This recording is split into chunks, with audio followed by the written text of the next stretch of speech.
ಶತ್ರುರನ್ನ ಸರ್ವನಾಶ ಮಾಡ್ತೀನಿ. ನಕಲಿ ಸರಾಯಿ ಮಾಡಿ ಜನಕ್ಕೆ ಮೋಸ ಮಾಡ್ತೀರಾ?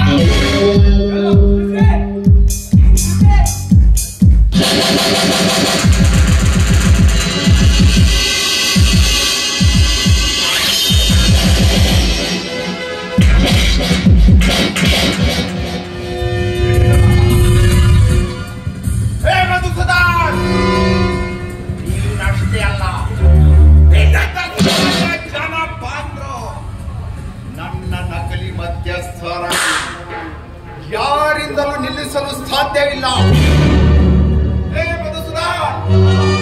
ನನ್ನ ವಿರುದ್ಧ ಯಾವುದೇ ಪೊಲೀಸ್ ಅಧಿಕಾರಿ ಬಂದ್ರೆ ಅವನಿಗೆ ಇದೆ ಗತಿ.